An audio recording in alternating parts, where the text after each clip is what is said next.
بسم اللہ الرحمن الرحیم۔ ٹینشن، بے چینی اور ڈپریشن تب ہوتے ہیں جب ہم دوسروں کو خوش کرنے میں اپنی زندگی گزار رہے ہوتے ہیں۔ زندگی کی مصیبتیں کم کرنے کا بہترین طریقہ یہ ہے کہ اپنے آپ کو مصروف کر لیا جائے۔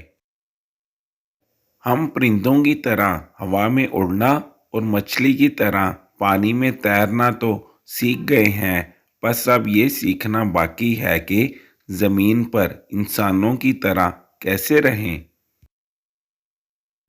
دنیا میں 3 خوبصورت ترین جگہیں خانہ کعبہ، روضہ رسول اور ماں کی گود۔ تمہاری پریشانیاں تمہاری بے ادبی اور ناشکری سے جڑی ہوئی ہیں۔ دعا کے وقت آنکھوں کا بھر آنا قبولیت کی سب سے بڑی دلیل ہے۔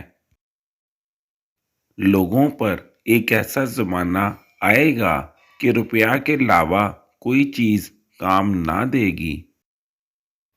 اللہ کو زبان اور دل کا سخت ہونا پسند نہیں، اس لیے اللہ نے ان دونوں کو بغیر ہڈی کے بنایا ہے۔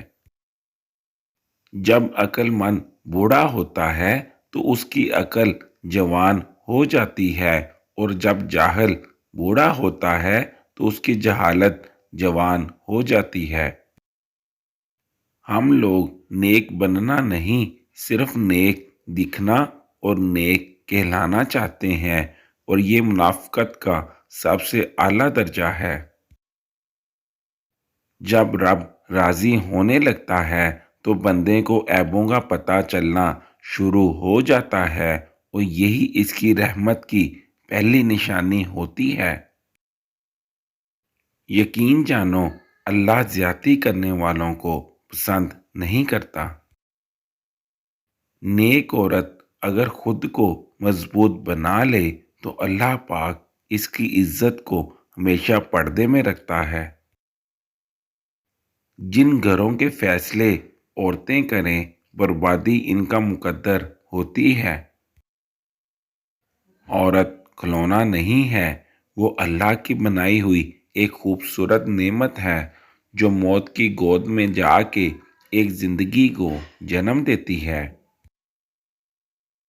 صبح کی نیند انسان کے ارادوں کو کمزور کرتی ہے۔ منزلوں کو حاصل کرنے والے کبھی دیر تک سویا نہیں کرتے۔ غریبوں کی ہائے اور فارغ لوگوں کی رائے نہیں لینی چاہیے۔ اس دن تمہاری ساری پریشانیاں ختم ہو جائیں گی، جس دن تمہیں یہ یقین ہو جائے گا کہ ہر کام اللہ پاک کی مرضی سے ہوتا ہے۔ اگر رزق عقل و دانشوری سے ملتا تو جانور اور بے وقوف بھوکے مر جاتے۔ درخت سے گرنے والا کوئی پتا بھی ایسا نہیں جس کا اللہ کو علم نہ ہو۔